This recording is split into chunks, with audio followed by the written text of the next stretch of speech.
What's going on, guys? This is Mr. DeLORIan here. Welcome back to a brand new video, and welcome to my episode 5 of season 10 of The Walking Dead review and discussion video. Now, first I'm going to go over, like usual, the things I liked about the episode, and then next I'm going to go over the things I didn't like. So without further ado, any distractions, let's hop right into the review. So the first thing that I did like about this episode was the kind of Negan and Brandon duo. It was definitely an interesting one and probably the highlight of the episode. Like, honestly, Brandon was a fucking creepy ass person, like such a creepy and crazy and psychotic character, especially when he talked to Negan about how much he loves the saviors and everything, and how they did eventually in the episode when they kind of found their new sanctuary. Brandon started like raiding the walkers and everything and said, "I'll go, this is the type of stuff you and the saviors used to do," and everything. And Negan was like, "I don't quite remember us, raiding walkers," but then they kind of like joked about it or whatever, and it was kind of like a funny scene. But also when Brandon killed the boy and the mother and everything, which was probably the creepiest scene of him, it was definitely an interesting scene, like, nonetheless. It was also kind of interesting how Brandon did bring up, Rick and Carl, and how he said, like, Negan did kill Carl and everything, because Negan did get very pissed at Brandon,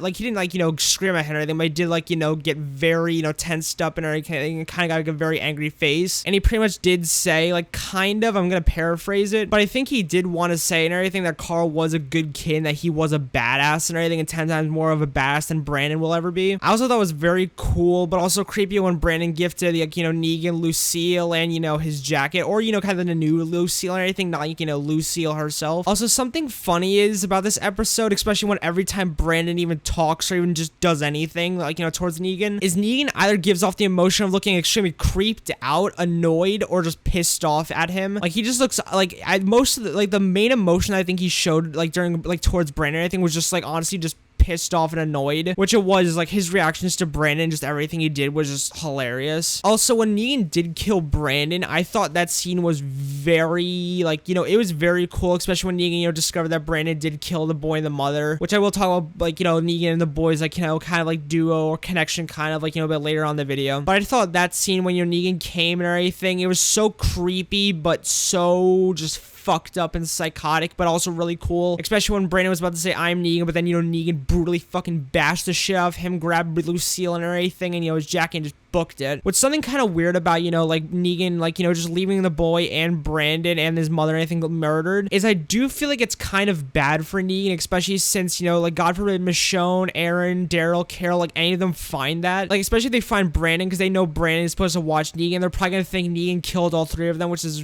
really not good on his, like, record. Moving on to the next thing, which is Connie and Daryl. Their whole thing, like, all the scenes they had together were extremely, like, I thought they were very cute, especially when Daryl was telling Connie about Merle and how he just, like, honestly, just how comfortable, like, Daryl was around her, and how he's just, like, felt so happy. Like, he just felt so, like, he felt like such a bright and lit up character when talking to her. Like, he just felt so, like, something that we rarely ever see of Daryl. Also, the best part of, like, this whole episode, besides, the other thing that they had, was honestly when, like, they held hands and everything. I thought it was just very cute. Also, their ending when Daryl and her talk about family and how Connie said their family, it was just really cute, and that was probably, like, the nicest scene of the episode. Moving on to the next thing, which is Ezekiel and Sadiq. I actually really like Ezekiel in this episode or anything, because he was actually very entertaining to watch, especially the scene where he reveals that he, Sally has cancer to, Sadiq, and how Sadiq reacts is very, like, whoa, what? It just felt like a very good moment, and just, like, honestly, a really good moment for them in the episode, and just this season in general, because I think episode 3 or 4, when he had that moment with, like, Michonne, was the only other good moment that Ezekiel had this season, mainly because Ezekiel's been kind of, just a sad and down character this season. Like, he's just been very, just depressed and kind of like, blah and everything. Like, I just feel like they just need to give him more moments like, those two moments, with the one with him and Michonne, and, the one with him and Sadiq and everything. They need to give him more of those moments to make him, like, a really good character, and just to make his death more, more impactful. I did also like how Sadiq and him talked about, like, Sadiq brought up, the barn where he, was with everyone before they got, killed. He did bring up, like, kind of about PTSD and everything, and how, like, they need to all, like, stick together and everything, and talk to more about, like, this type of stuff with each other, which I thought was really cool, and I did really enjoy that moment. Next thing I liked was just Negan. Now, I know I already mentioned Negan with, his kind of duo with Brandon, but I feel like I just need to mention him just himself. He was really fun and funny to watch this episode, especially when he had the cool talk with, the kid that he was, like, saved, because he kind of talked to the kid about just funny stuff and serious stuff, such as, funny stuff such as nut tapping, and, serious stuff is, like, how the kid is, he grew up in, like, this fucked up world and everything, how he'll never get to experience everything before, like the collapse of the world, such as like planes, video games, and just fun stuff. Also, Negan had a really cool part with like, you know, the ending of the episode, but yeah, like I said before, I'll get into that like later. Also, Negan just felt like the old Negan more near the end of the episode than he did like, you know, in like, you know, the more of like the whole episode. He felt like more of like the old Negan in the end of the episode. Like, it was just cool to see him being like kind of like season 7 Negan with like the hair, Lucille, and the jacket, and actually just talking like season 7 Negan. Also, when Negan was like smashing the skulls of the walkers and like, you know, the end and everything, which yet again I'll get into later, but he was bashing the skulls of the walkers, it just, and like just hitting them, doing everything like he does, I think, talking like Negan, it just felt just so like refreshing. Obviously, he's been talking about like Negan or anything throughout the season, but it just felt like old season 7 Negan near the ending. I know it just sounds really weird or anything, but it's just my personal like, you know, take or what I got away from it. Next is the ending. The ending was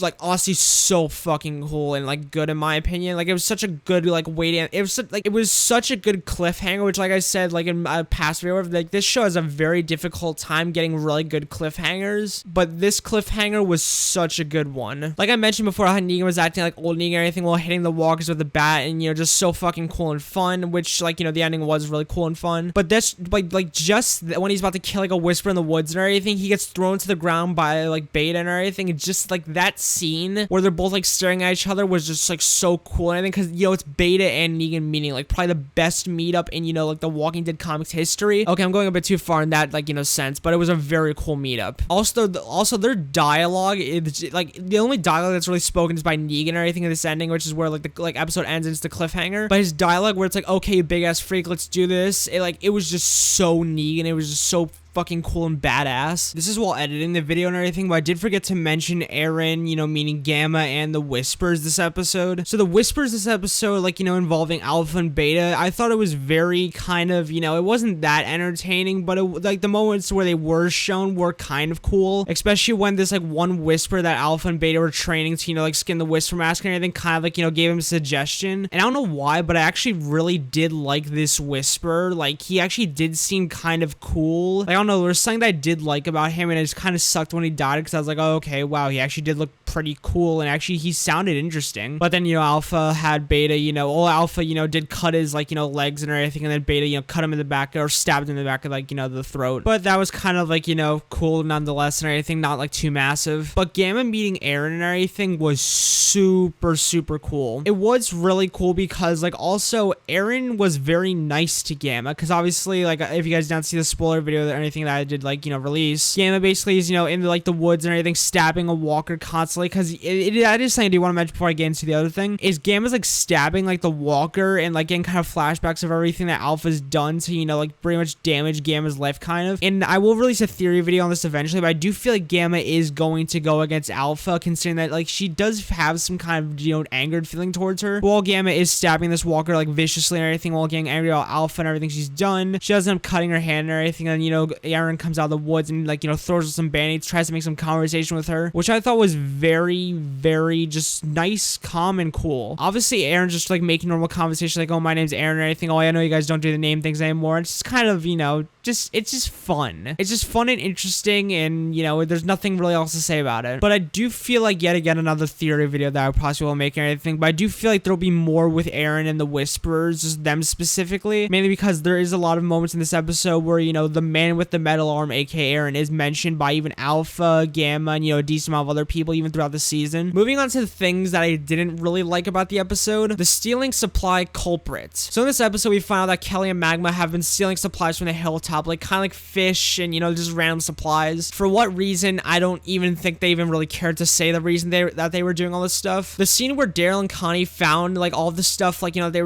was stolen or anything was interesting, especially when Daryl confronts Magma, but it was all kind of ruined by, you know, Magma's just, like, you know, stubbornness, which I'll get into later and everything, because that's another thing I didn't like. But it was just a cool scene where they found the supplies, I think, nonetheless. It was just, you know, interesting. Now moving on to Magma. Magma's character in the past 2 or 3 episodes has just sucked so badly. She's just been like a whiny brat, and I just I honestly can't stand seeing her on screen. Like, I love Kelly, Connie, Luke, and Yumiko, but Magma is just such a brat. Which in the comics, she's not that way. She's like, well, maybe sometimes. I haven't read too much of the comics. I'm getting into them, like, a lot more collecting them. But she's just not that much of a brat in the comics. I know that from, like, what I have read and everything for a fact is that she's just not that bad of a character. She's also just really boring, which doesn't help. Like, when she goes back at Daryl, when she, like, you know, he confronts her about the supplies and thing, I just want, like, him to fucking shoot her with an arrow, which I don't blame the actress at all. I honestly more so blame the writing. Like, I mean, Magma's like, you know, like conflict with Yumiko near the end of the episode or anything where, like, you know, they're talking, like, you know, in their room about, like, you know, how, like, you know, we get into Magma's past and everything, and Yumiko talking about, you know, their past and how they kind of, you know, met each other and, like, all that type of stuff. That was probably the best scene Magma had in this episode, and honestly, probably in the past 2 episodes or 3 or whatever, or just a season in general. Like, I mean, Magma was a little annoying in that scene, but it wasn't awful since we did get to learn a little bit of an interesting backstory. Moving on to the next thing, which is the opening minutes or opening scene of the episode. The opening, in my opinion, was alright.